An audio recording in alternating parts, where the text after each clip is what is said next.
Welcome to Linear Light podcast section. Visit our website linearlight.com. Light and Talk with Lara Elbaz and Maria Gildemontes. People, planet, profit, the pillars of triple bottom line. Good morning, everyone. This is the new episode of Linear Light podcast section. I welcome our guests today, who are two members of APDI, or Asociación Profesional de Diseñadores de Iluminación. Good morning, girls. Hello, we are Lara Elbaz and Maria Gildemontes. We are lighting designers with a long professional experience in different fields of specialization. First of all, we would like to thank Linear Light for inviting us to participate in this podcast and talk about what we love the most, which is light and lighting. When we met a couple of years ago, thanks to our colleague and friend Maria and I discovered that amongst many other things we shared an interest for ecology, social welfare and human rights. These personal interests have led us to create a common professional project, Elbaz Gildemontes, from which we respond to the need to develop sensitive and responsible lighting projects with architecture, emotions, health and the environment. Maria, I'll start with you. How does sustainability come into your professional practice? We both have the firm belief that our actions have an impact on our environment, and we try to be consistent with it in our day-to-day. It did not seem coherent that our professional practice was not aligned with this sense of responsibility. This has led us to study and research the different philosophies that try to respond to the climate change problem and to design a method aimed at reducing the impact that our profession has on the environment. What does it mean to make a sustainable lighting project? Ever since LED came into the world of professional lighting, the sustainability narrative in the lighting project is all about energy saving and norm compliance. We consider that a sustainable lighting project should not be limited to meeting these two criteria, but that there are other measures to be put into practice to achieve a sustainable lighting project in more global terms, and that are related to the lighting product and to the lighting design. In other words, broader aspects must also be considered and integrated within the triple bottom line framework, providing answers to each of its three pillars: the environmental sustainability, the social sustainability, and economic sustainability. How do you introduce the triple bottom line parameters into your work, Maria?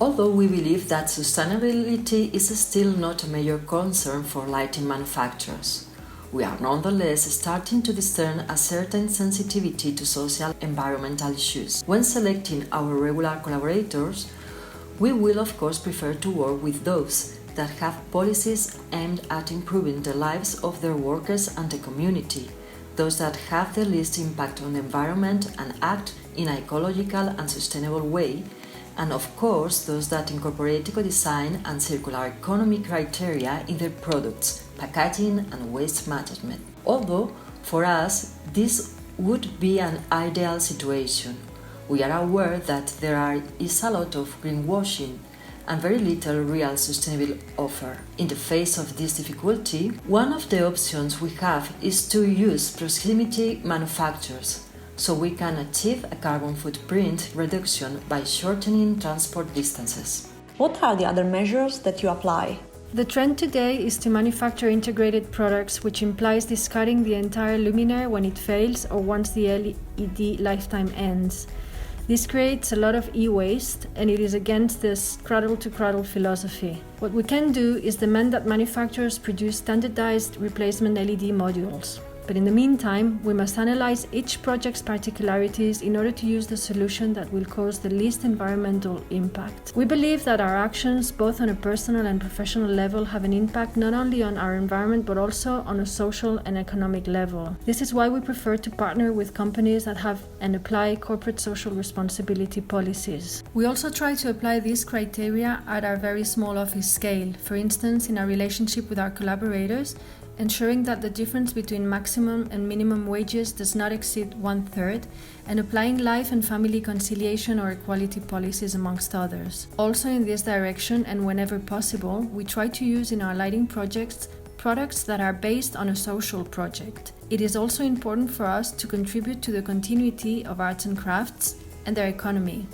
Therefore, we are especially excited when we have projects in which we can design luminaires that require a traditional execution. Last but not least, we manage our material and financial resources in a responsible and ethical way.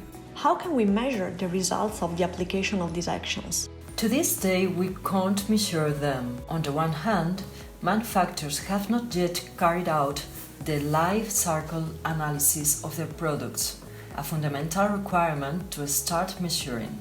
Although there are already sustainability certification tools such as BEAM, LEED, and WELL, the parameters that apply to lighting have to do with the energy consumptions of the installation, and in some cases also with the well-being of people. However, measurement tools have already been created, such as the Ecometer, a tool that understands sustainability in a complex way.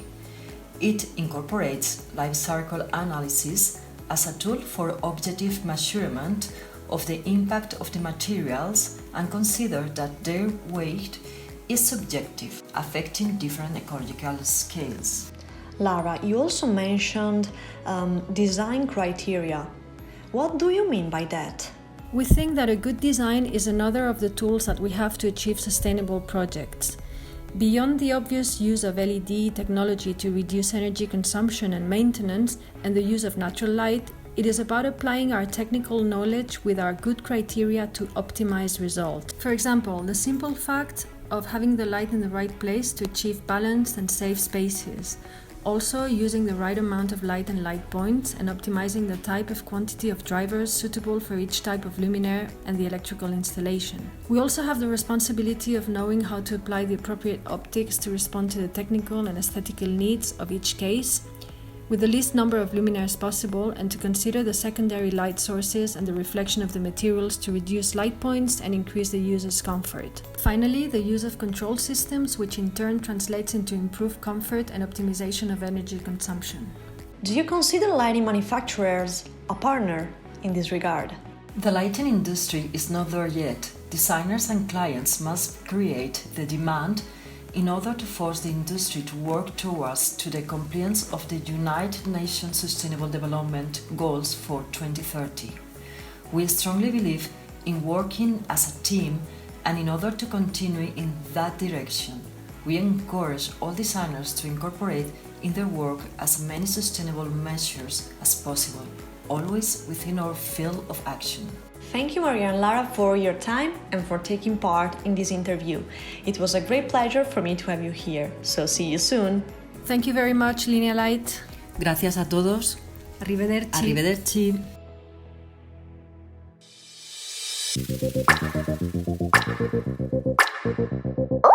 Thank you for joining us. Discover more on our website linealight.com.